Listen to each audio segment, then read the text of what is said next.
Hello students, आज हम लोग न्यूमेरिकल करने वाले हैं। केमिकल काइनेटिक्स का पार्ट 2 वीडियो है यह।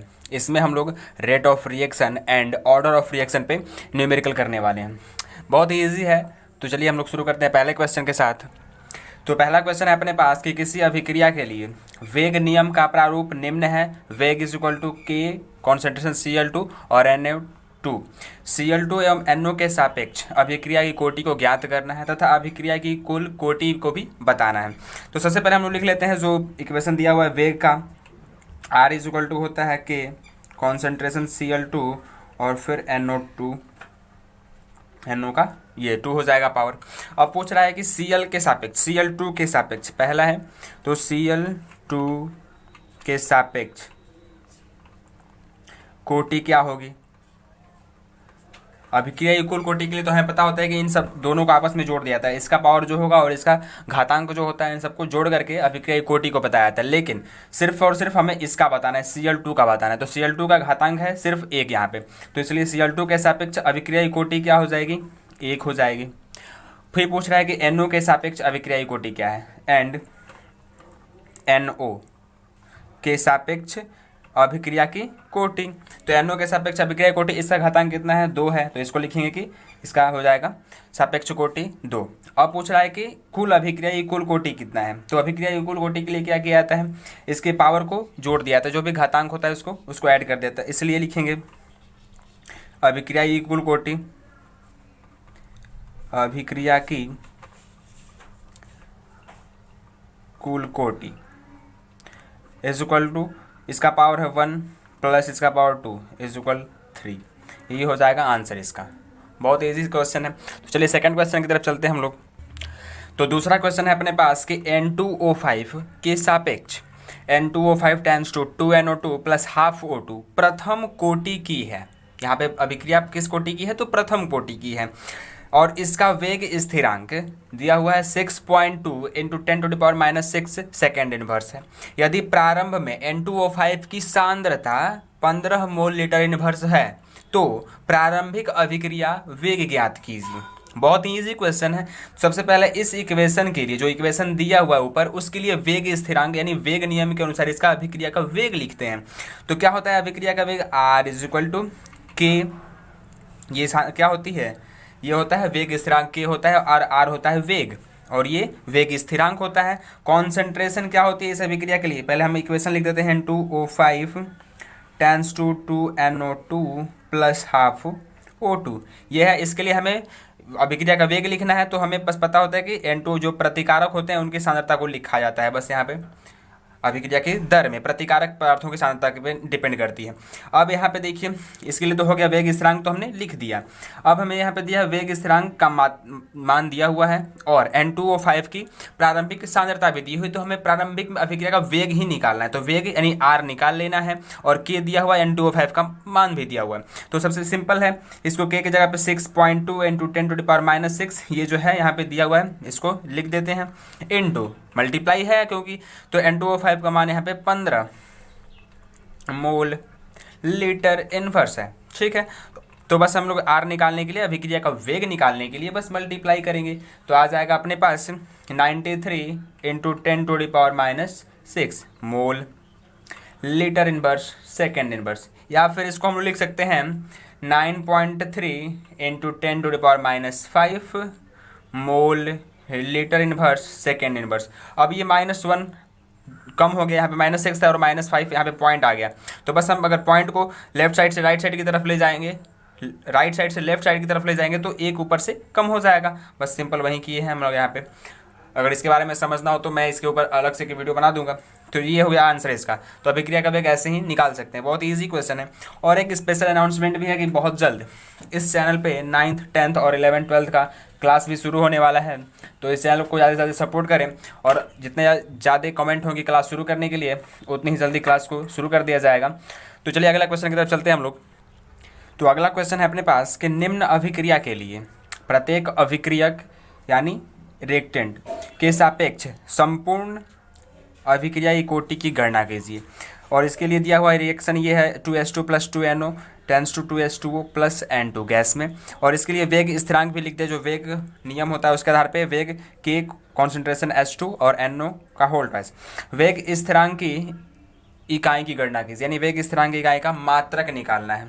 तो सिंपल सी बात है, इस रिएक्शन के लिए वेग बराबर लिख दिया, इक्वेशन दे दिया है, तो हम लोग इसको लिख लेते हैं simply R is equal to K concentration H2 और NO का पावर 2। अब बोल रहे हैं यहाँ पे कि प्रत्येक अभिक्रिया के सापेक्ष जितने ये रिएक्टेंट हैं इनके सापेक्ष में ये कोटि की गणना करनी है और संपूर्ण कोटि की भी गणना करनी है। तो मैं पूछूं यहाँ से आपसे कि H2 की कोटि कितनी हो जाएगी, H2 की कोटि यानी H2 के सापेक्ष कोटि कितनी होगी। तो हम पहले क्वेश्चन में किए थे कि जितना उसके पावर होगा वहीं उसका H2 के सापेक्ष उसकी कोटि हो जाएगी। तो इसके पावर पे 1 है तो इसकी H2 के सापेक्ष कोटि कितनी हो जाएगी, 1 हो जाएगी सिंपली। अब यहाँ पे कोई पूछे आपसे कि NO के सापेक्ष कोटि क्या होगी, तो हम लोग बता सकते हैं इसको, यानी इसका पावर जितना होगा वहीं उसके सापेक्ष की कोटि वहीं होगी, तो इसका हो जाएगा 2। अब यहाँ पे पूछ रहा है कि अभिक्रिया की संपूर्ण कोटि कितनी होगी, तो कुल कोटि लिखेंगे, कुल कोटि इज इक्वल, अभिक्रिया की कुल कोटि क्या होती है, दोनों को घातांकों को जोड़ दिया जाता है, तो 1 + 2 इज इक्वल 3। ये तो यहाँ पे तक क्लियर है। अब हमें वेग स्थिरांक की इकाई की गणना करनी है, तो चलिए नेक्स्ट पे हम लोग कर लेते हैं कि वेग स्थिरांक की इकाई गणना कैसे करेंगे हम लोग। तो वेग स्थिरांक की इकाई का मतलब यानी के ही निकालना है। तो R इज इक्वल टू क्या लिखे थे इसके लिए हम लोग, R के कॉन्सेंट्रेशन H2 और NO पावर 2 ये लिखे थे। तो हमें के को ही निकाल लेना है यहाँ से। तो के इज इक्वल क्या हो जाएगा, ये इसके अपॉन में चला आएगा R अपॉन कॉन्सेंट्रेशन H2 और NO2, ठीक है। तो वेग का मात्रक क्या होता है, वेग का मात्रक होता है, वेग को हम लोग मापते हैं मोल, लीटर इनवर्स और सेकेंड इनवर्स में, यही मात्रक आता है। अब सबकी सांद्रता किसे मापी जाती है, मोल, लीटर इनवर्स में सिर्फ और सिर्फ मापी जाती है, तो मोल लीटर इनवर्स एक के लिए हो जाएगा H2 के लिए, और इसके लिए भी क्या हो जाएगा, यही मोल लीटर इनवर्स का पावर 2, ये 2 हो जाएगा। तो अब लोग यहाँ पे क्या करेंगे, के is equal mole litre inverse second inverse और फिर मोल लीटर इनवर्स और फिर इनटू मोल स्क्वायर और लीटर का पावर -2, यही होगा।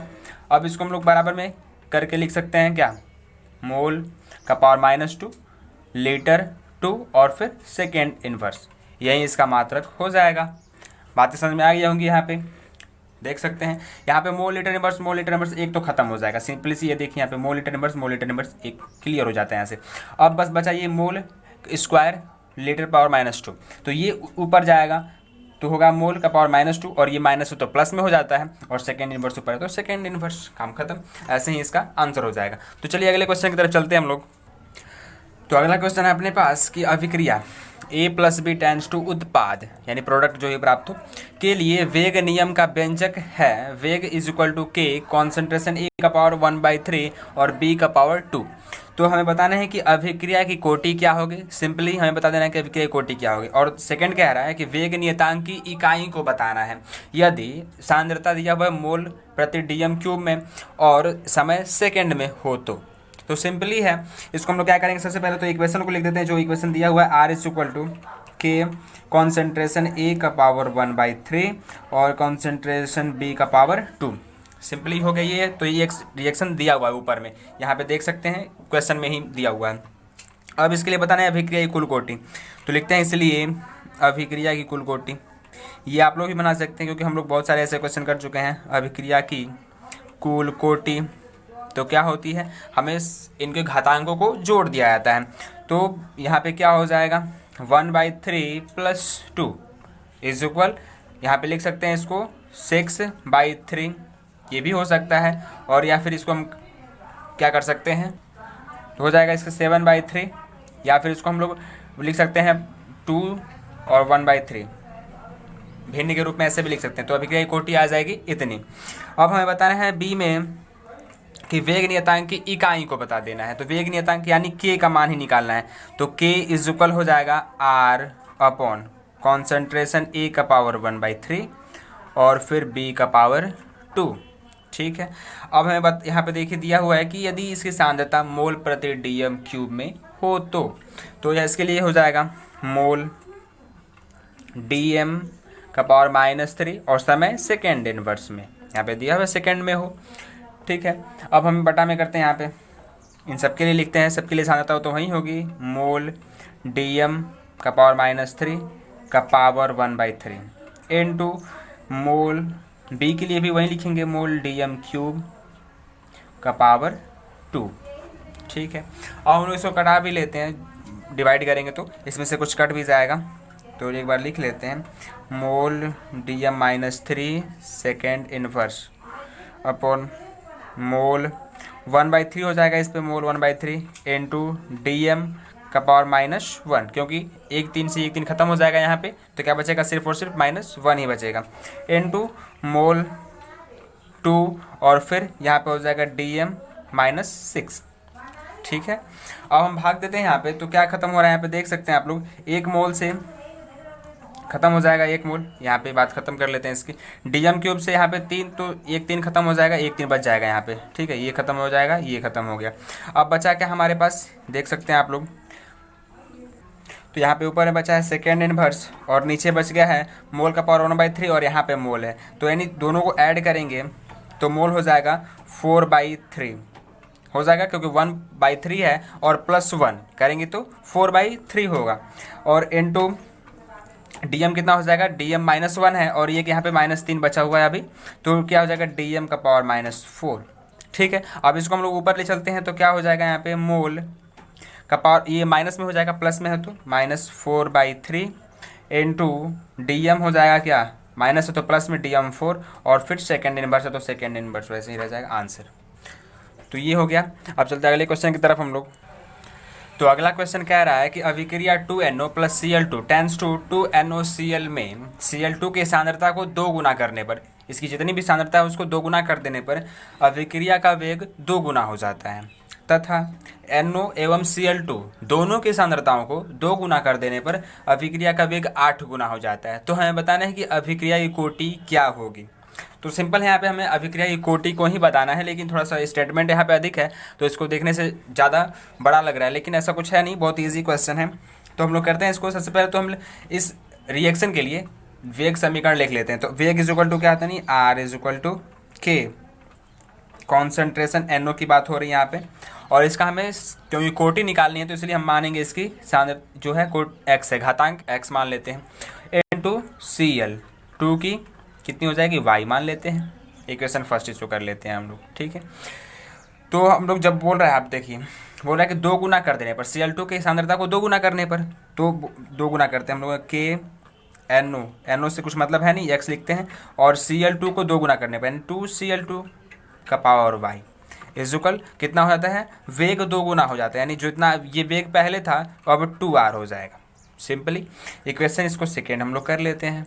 अब फिर बोल रहा है कि NO और Cl दोनों की सांद्रताओं को 2 गुना करने पर, यानी बात हो रही है यहाँ पे, तो R = K, सांद्रता को 2 गुना करना है NO का, तो 2NO का पावर x N2, इसकी भी सांद्रता 2 गुना करने पर तो Cl2 का पावर y कितना हो जा रहा है, अभिक्रिया का वेग 8 गुना हो जा रहा है, यानी 8r। इक्वेशन हो जाएगा यहाँ पे थर्ड।